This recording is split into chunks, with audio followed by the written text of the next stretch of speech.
si no dejamos de soñar, este mundo va a mejorar muchísimo.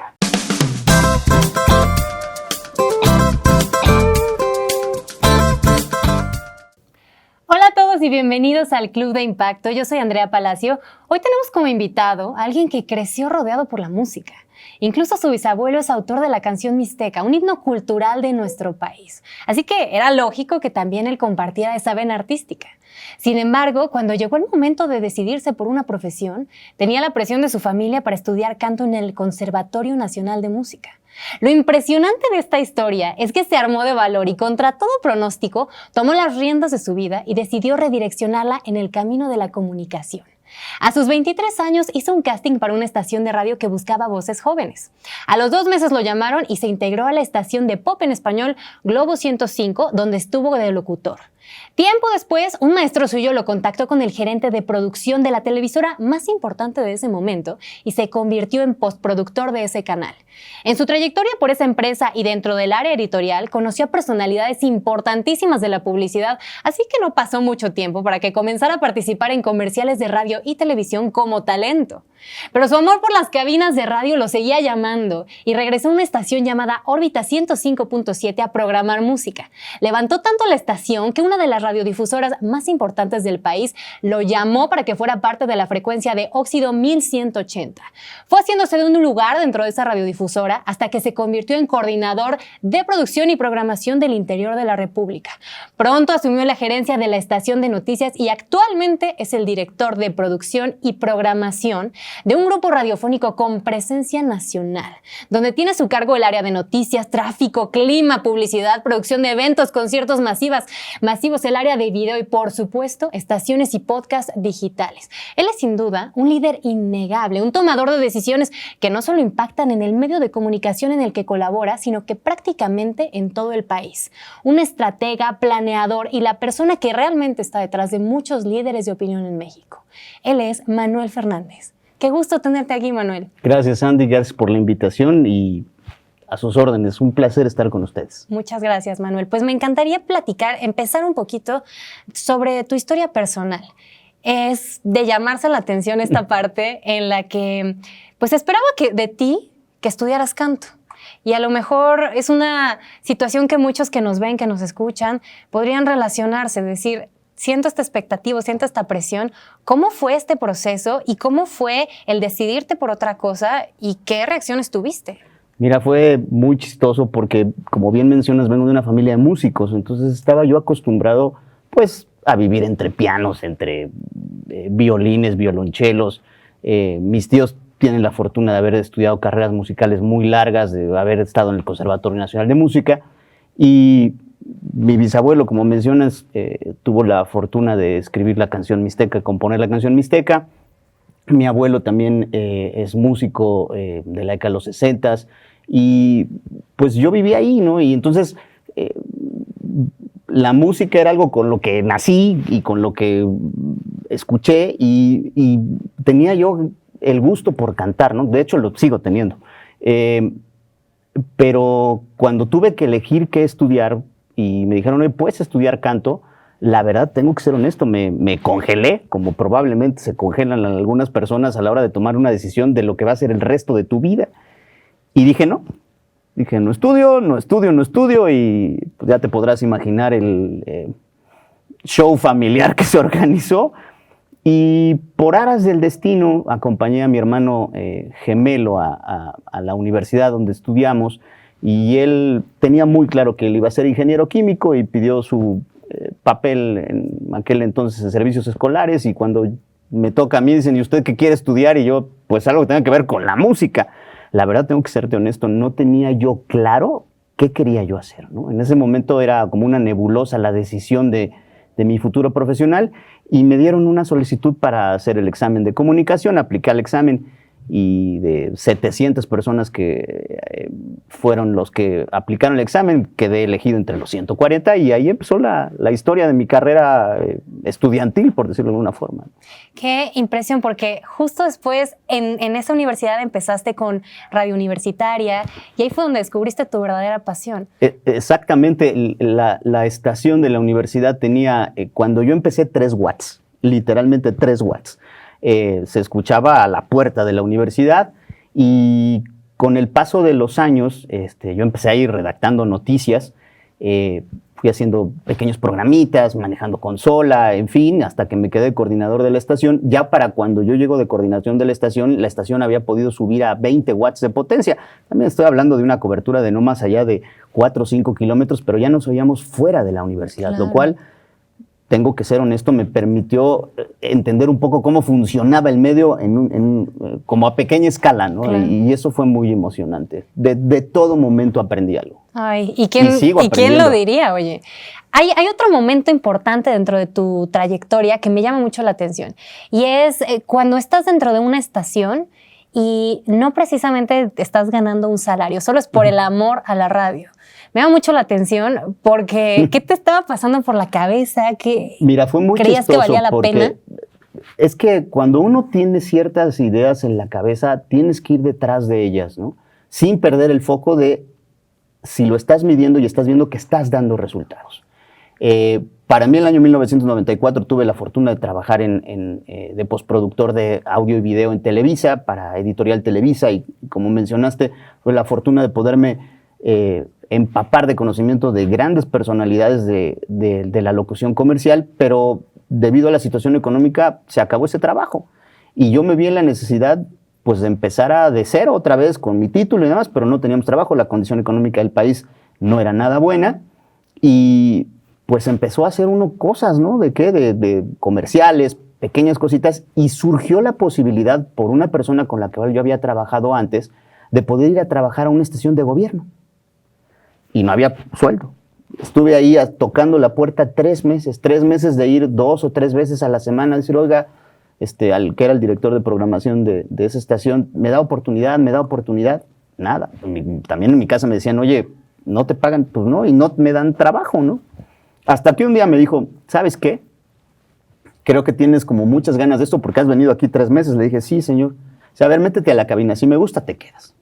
Y así como si lo metieran uno al microondas, ¿no? Así 30 segundos al 100% y a ver qué sale. Y le gustó, me volteó a ver, me dijo, ¿ya has hecho esto? Le dije, sí. Dice, bueno, tengo un trabajo para ti. Le dije, bueno, finalmente, ¿no? Dice, es los sábados de 7 a 10 de la noche y no hay sueldo en aquel entonces. Y dije, pues va. Pero era el amor por lo Claro. que quería yo hacer. Claro. Gracias a Dios había podido tener la posibilidad de poder empezar a hacer algunos comerciales y entonces ahí tenía yo ingresos, pero mi sueño era el otro. Claro, y es que qué importante es cuando tienes claro el sueño que estás persiguiendo, hay veces que podrías hacerlo sin que te pagaran. Manuel Fernández, me encanta que estés aquí. Vamos a hacer una breve pausa y volvemos contigo. Estamos en el Club de Impacto, ya regresamos.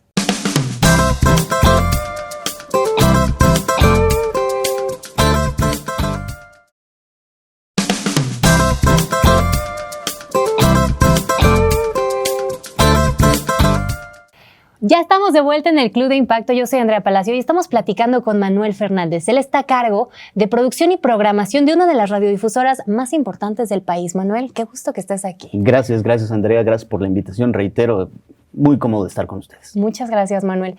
Y algo que definitivamente quiero preguntarte es, cuando un líder empresarial va creciendo, llega un momento en que tiene que dejar la parte operativa para convertirse en administrador, en líder y a lo mejor crecer o ascender a otro tipo de esfera de decisión.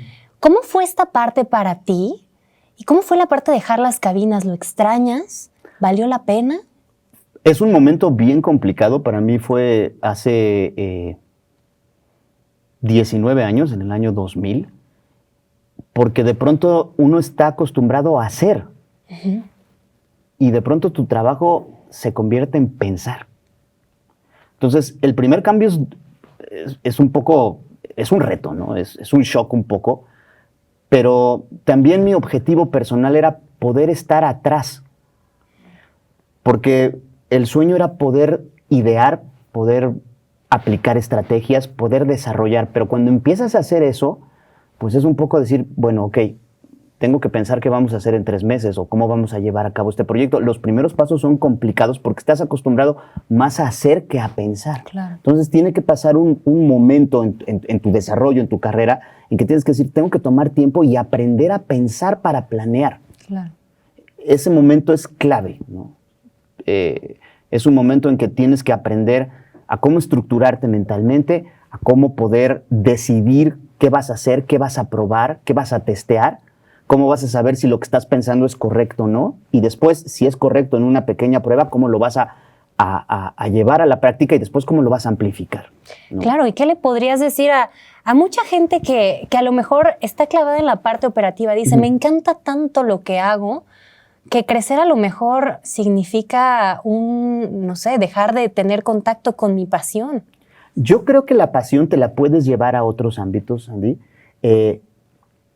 Evidentemente hay quien decide, oye, yo siempre quiero estar adelante de un micrófono, de una cámara, de una red social, de un blog, de un libro, y es válido. Y hay quien dice, no, yo prefiero estar atrás, yo prefiero organizar, yo prefiero dirigir, yo prefiero hacer estrategia, editar, en fin. Entonces, el chiste es que tengas claro hacia dónde quieres llegar. El chiste es que tengas claro cuánto tiempo te va a dar eso para llegar, que tengas claros los pasos, porque si no pones pasos intermedios no vas a saber si vas en el orden correcto, y que tengas la decisión y también la honestidad personal de decir si voy en tiempo hacia mi objetivo o no voy, y qué necesito hacer para reorientarme y poderme redirigir hacia ese objetivo. Creo que esos son los puntos en que uno tiene que ser autocrítico y ser honesto. Todos los días hay que preguntarse, hoy, ¿qué hice para llegar al siguiente paso? ¿Hice, no hice? Si hice y si hice, perfecto. ¿Cómo lo puedo hacer mejor mañana? Por supuesto, claro. Y tú siendo una estratega tan importante en los medios de comunicación, me parece que ya mencionamos todas las responsabilidades que tienes, pero también es importante preguntarte, ¿cómo balanceas la parte de tus metas personales con las profesionales? Mira, creo que es un todo y hay que ponerlo dentro de dentro de un cajón que es uno, ¿no? Tiene uno que priorizar, pero también tienes que priorizar ahí tu vida, tus decisiones personales, si quieres o no una pareja, si quieres o no una familia, si quieres hacerte de algo, de coche, casa, viajar. Todo tiene que estar en esa caja, por decirlo de alguna manera, y uno tiene que saber organizarlo para decidir en qué orden va, para decidir cuánto tiempo le tengo que dedicar de cada día, porque a lo mejor unos días son más importantes al proyecto B que al proyecto A. Y si voy, insisto, en tiempo y forma para alcanzarlos. Porque déjenme decirles que Manuel también es corredor. También. También es corredor y es otro tipo de disciplina, es otro tipo de meta, es una meta personal que también se tiene que dar el tiempo, también se tiene que fijar objetivos poco a poco e irlos cumpliendo, ¿no? Y me llama mucho la atención porque a lo mejor pareciera muy abrumador todo lo que leímos que de lo que estabas a cargo, pero también es importante darse ese espacio. Y también me parece que importante saber delegar, importante para un líder formar equipos. Tú acabas de darle al clavo a algo. Sí, la responsabilidad es de uno, pero uno no lo va a hacer solo. Eso es algo que uno tiene que aprender cuando pasa de la operación a la estrategia. Tiene que formar equipos, tiene que desarrollar equipos y tiene que pensar que uno debe de tener al menos 3 o 4 personas que en un determinado momento puedan ocupar tu responsabilidad, porque entonces quiere decir que tú estás listo para tomar otra. Solo no se puede, y menos en medios tradicionales, digitales, análogos, no análogos. Necesitas pensar que tienes que tener un equipo sólido, desarrollado, en movimiento, que piense y que pueda actuar a la velocidad de cómo se están dando las cosas. ¿Y qué buscas a la hora de formar tus equipos personal y profesionalmente? Pasión. Eso es lo más importante. Alguien con pasión, alguien con sueños, alguien con ganas de crecer, lo va a alcanzar tarde o temprano. Es de resistencia, no es de velocidad. Pero una persona con pasión tiene por delante muchas cosas. Porque cuando hay pasión, va a haber ganas de que las cosas sucedan. Me encanta. Y bueno, tú estás al frente de un medio de comunicación. ¿Cómo es la comunicación, pero hacia tu equipo? ¿Qué tipo de estrategias utilizas con ellos para que también crezcan? Una de las cosas que es importante es que tenemos que tener feedback. Tiene que haber desde mi perspectiva, orden y estructura. Una serie de cuestiones de formalidad, de cómo ver las cosas, de un seguimiento puntual a las cosas, en mi equipo hay personas que saben muchas más cosas en muchas más áreas que yo mismo, y me gusta traer ese tipo de personas a mi equipo porque yo aprendo de ellas y yo puedo retroalimentarlas a ellas y ellos retroalimentarme a mí. Entonces, creo que eso es bien importante. Tiene que haber un seguimiento puntual de las cosas. Tienes que saber cuándo decirle a la persona, ve tú solo, lo puedes hacer mejor que yo, y nada más si te trabas me avisas y yo buscaré la manera de ser un facilitador. Y cuando uno debe decir, aquí sí dame chance que yo te pueda guiar, que yo te pueda dirigir para que vayas aprendiendo. Es de ida y vuelta. Sí, totalmente de acuerdo. También estás al cargo de personas de muchísimas edades, muchísimas. Y hace hace un momento platicábamos las diferencias de las diferentes generaciones. Es correcto. ¿Cuáles son las que tú particularmente ves que le están costando trabajo a esta generación que se está integrando apenas laboralmente a una estructura de alguna organización? Mira, creo que como mencionamos fuera del aire, lo importante es pensar que las organizaciones, y no hablo solo de México, hablo por lo menos de Norteamérica, que tengo conocimiento, se mueven con una determinada velocidad. Las nuevas generaciones evidentemente se quieren mover más rápido y es válido. Las organizaciones necesitamos pensar que las culturas organizacionales se tienen que ir moldeando, pero tristemente no se van a moldear probablemente a la velocidad que la generación lo quiera. Entonces, esta generación tiene que entender eso y nosotros, que ya estamos en las organizaciones, entender que nos tenemos que mover. No nos podemos quedar fijos, ambas partes, pero tenemos que hacer como un match y entender cómo nos vamos a mover. Eso es importante. En medios, ahora en medios tradicionales o digitales o como queramos llamarle, esta frase a mí siempre me ha hecho un poquito de ruido porque finalmente la gente lo que necesita es comunicarse.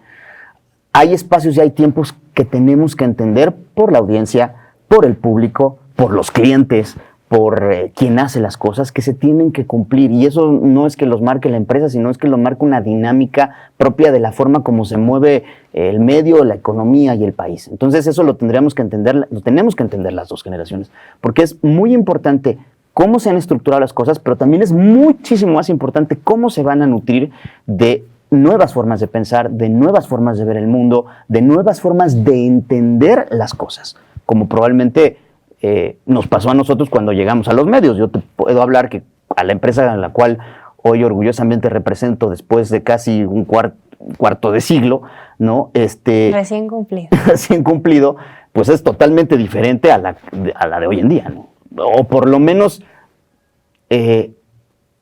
mucho más ágil, mucho más movible, pero con los mismos valores de hace 25 años, lo cual agradezco infinitamente. Sí, totalmente. Creo que sí tenemos que hacer una sinergia, tendríamos que ponernos de acuerdo, tendríamos que buscar a lo mejor diferentes canales de comunicación para aprovechar tanto lo que nos ofrecen las organizaciones, que sí es mucho, como lo que podemos ofrecer nosotros que nos estamos integrando al campo laboral. De entrada vienen puntos de vista distintos y esos son sumamente valiosos para no quedarse anclado a algo que probablemente en un momento funcionó y ahora no. Totalmente. Manuel Fernández, volvemos contigo en un momento. Gracias. Vamos a un pequeño corte comercial y volvemos. Esto es el Club de Impacto.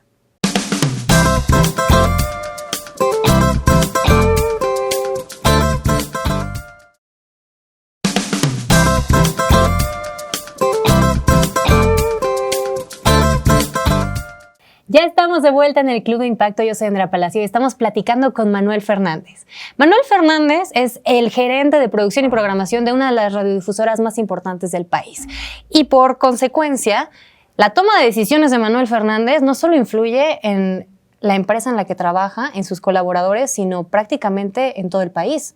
¿Cómo es esta presión y cuál es tu visión a la hora de tomar decisiones y dirigir a toda esta organización? Yo te diría algo, de entrada mi decisión tiene que estar tomada en equipo. Creo que primero es una de las cosas. Mover algo dentro de una compañía de medios tiene que estar platicado con las áreas a las que afecta. Es decir, con el equipo de directores que estamos tomamos las decisiones y ya después yo las bajo a la parte de producción y programación.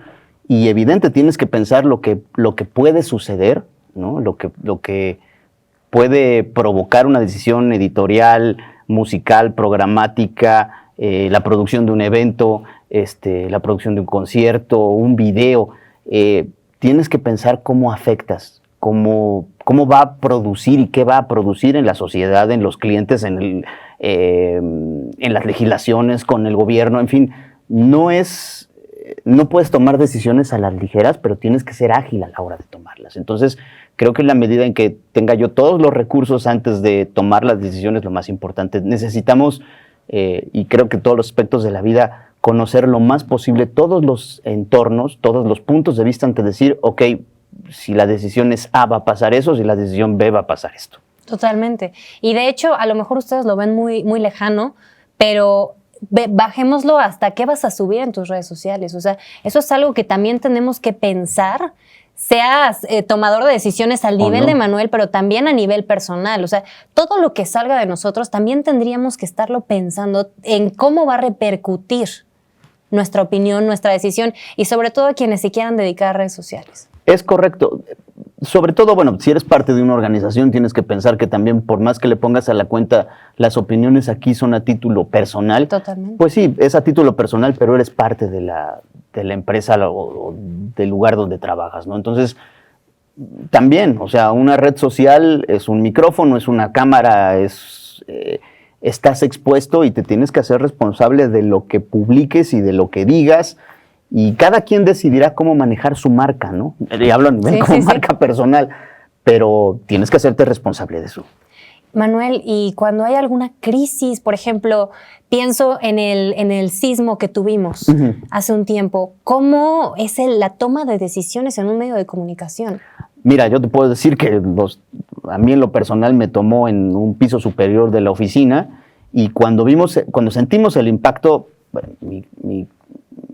mi pensamiento inmediato fue esto me recuerda mucho a los sismos de 85, por lo menos espero que no en la misma dimensión, en una dimensión fuerte, no como en aquel momento, pero sí muy fuerte, muy, muy grave, y pues entonces tienes que entender en dónde estás. Estoy en un lugar de servicio social. ¿Qué tengo que hacer? Tengo que hacer servicio social. Eso es lo que debo de hacer como profesionista, como parte de un medio de comunicación, lo tengo que hacer. Entonces, pues ahí te tienes que poner el servicio social. ¿Qué decisión hicimos? Pues nos vamos a enlazar con una estación que es la que va a tomar el control del Distrito Federal, porque ahorita más allá de una programación, más allá de un rating, más allá de algo, lo que tenemos que hacer es ayudar a la población en situaciones de dificultad. Entonces, pues te tienes que poner esa batuta y te tienes que arremangar la camisa y hay entrada, pero no hay salida hasta que lo cumplas, ¿no? En este caso, comunicar, el servicio de emergencia, en fin, todo lo que implicó un problema del nivel que tuvimos con los temblores del pasado. Año, ¿no? Sí, sí. Y sobre todo que la radio es un medio importante para este tipo de crisis. Exactamente. ¿No? Sí, porque ahí es donde la frecuencia modulada son de las pocas que no desaparecen, ¿no? Y tienes que hacer servicio, tienes que ayudar, tienes que ver, enlazar servicios de emergencia, poder tener fuentes de información para la gente que tenga personas desaparecidas o personas conmocionadas, en fin, todo lo que implica una situación crítica para el país, tu ciudad, tu región. Esta es la parte no glamorosa que parece de los medios, pero que también es muy importante, valiosa y necesaria que hacer para poder construir un país mejor, sin divisiones, sin espacios, y que sepa que tanto buenas o malas podemos hacer las cosas bien hechas. No, fabuloso, fabuloso. Oye, y esta parte que mencionamos ahorita de que a lo mejor solo se queda la frecuencia modulada, porque hace unos años la radio era un medio de comunicación bastante escuchado. Actualmente bastantes plataformas están llegando a ser como consumidoras, y la verdad es que sería la pregunta obligada de que estés aquí, pues, ¿cuál crees que es la importancia de evolucionar? Mira, yo creo que es muy importante. Creo que ante las cuestiones digitales, uno de los más beneficiados somos los del audio. Y hablo del audio, no hablo del radio. Si bien es cierto, tú hoy te paras en una tienda departamental, no vas a encontrar un radio.